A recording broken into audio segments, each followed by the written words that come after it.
Hi everyone, this is Yann from Bliss Climbing, and today I want to do a follow-up on the shunt and the scorpion catch. Shoelaces can be CE rated.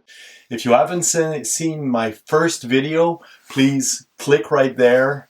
Otherwise, I want to tell you that I received 2 shunts and I will test the 3 shunts that I have now. The interesting part is that these shunts are all different with the scorpion catch. I will show you the differences at the end of the video, but for now I will test on my 9.8mm Petzl rope. I will test it also with the line scale here, line scale 3 from Line Grip, and we'll see at what load it can do the scorpion catch. It will detach from the rope, or will it not detach from the rope? So this is the oldest shunt. Thank you to Yann Gauthier for giving that to me. Go see his videos on his YouTube channel. The link is in the description. So let's try with that one. So this old model, I call it the seagull shape. So I will turn it around to try to do the scorpion catch. And what I find is that it's not stable in that position. I cannot load the gree upside down to create the scorpion catch. I will try on the other side of the shunt, because the shunt has 2 sides there for the rope. And I will try the second slot in the shunt. Try that, turn it around. Yeah, I cannot seem to, it turns right side up as I try to load it wrong. So this is looking really good. So the old seagull shape shunt, really good. So this is my shunt. It's L shape, and I know that it will do the scorpion catch already, but I'll do it again, just get a feel for it. It's been a while, 2 years I've done the other video. So like this, and then yeah, super easy because this one has been deformed already. Please, if you have a L-shape shunt, send that to me if you want to donate. And I will test it out. This one has been deformed, and so these numbers are not reliable. It gets out of the rope at 0.83 kilonewtons, so looking very scary. And now this one, L shape with the V-neck.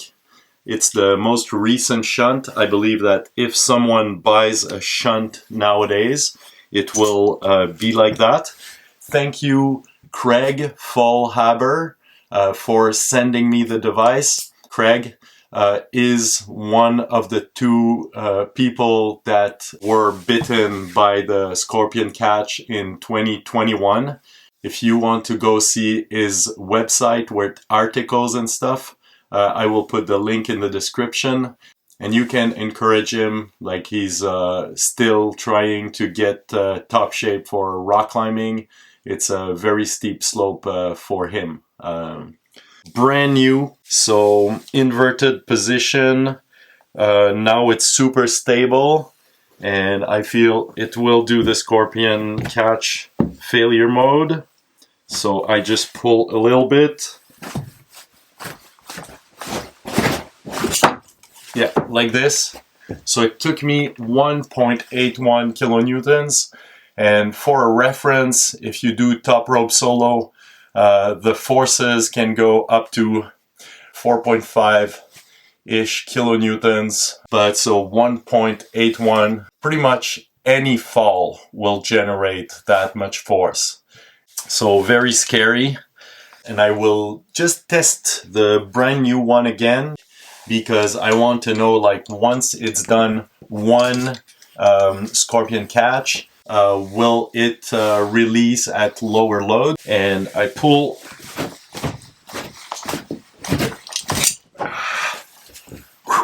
Okay, it went to 2.01. so it went a little bit higher. So you see that apparently the very old seagull shape shunt was much safer.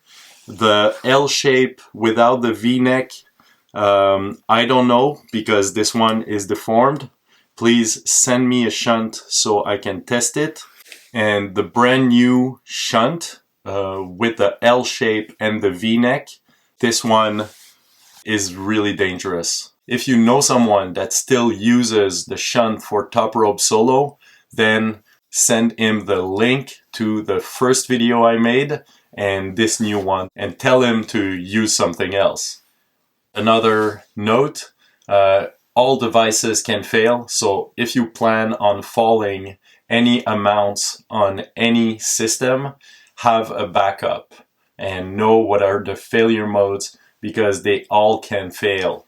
I will show you different shunts. If you take this one, I call it seagull because it's the shape of seagull wings, whereas the brand new one, you see that it's L shape.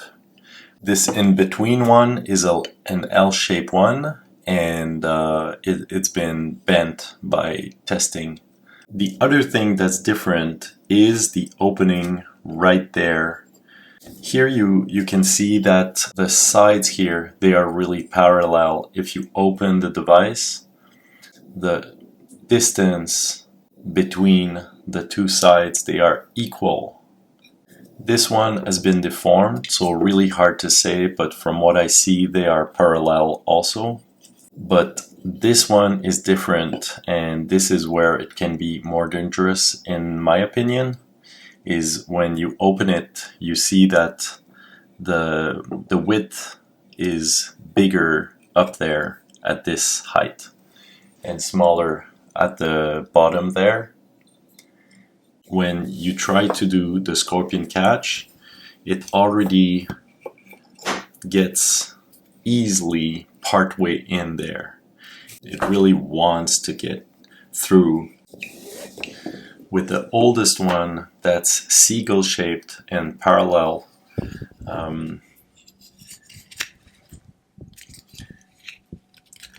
it's much more difficult to make anything happen. If you have a different version, please put it in the comments. So for those who are still there in the video, thank you very much. I will give you a few dates on the story of the top rope soloing with the shunt. I think the shunt has been there for many years, and using it for top rope solo also comes back in the 80s or something. But a recent story is in 2016, Petzl blew my mind with the 10 articles about top rope solo. I mean, there was after and before. The world was never the same. These 10 articles are still current. They're still good. Wow. Thanks, Petzl.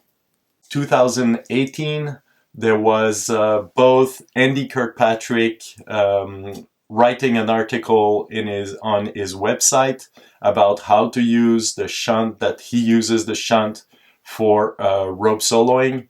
And few months difference, there was Dave McLeod posting a video on YouTube that went really viral.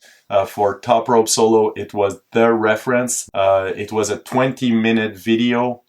But right in 2018, I noticed that this system was potentially dangerous, and I didn't think that the danger of them were highlighted enough.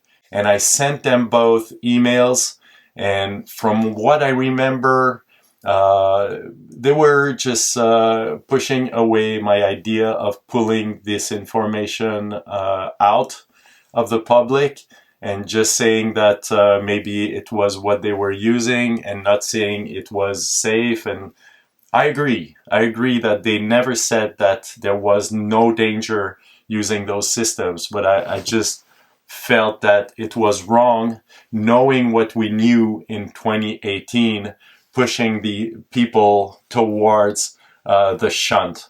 I already had my top rope solo online course, and also Petzl had 10 articles about top rope soloing. I mean, it was not the standard of the day as I understood it.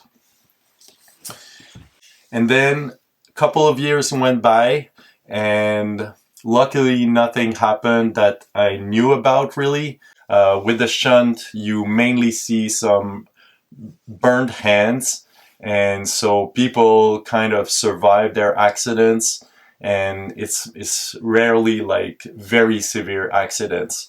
But in 2021, there was this first accident, Craig Fallaber, and right away he was in the hospital, but thinking about what had happened, he thought that he should talk to the world, because what happened to him could happen to anyone using this system, and he based this the system choice on Dave McLeod's video, and so he started posting blog articles about it with information. Petzl's warning at the time about the use of the shunt for self-belaying or top rope soloing was, no, the shunt is not for self-belaying. They said that there was a risk of the cam jamming in an overhanging situation.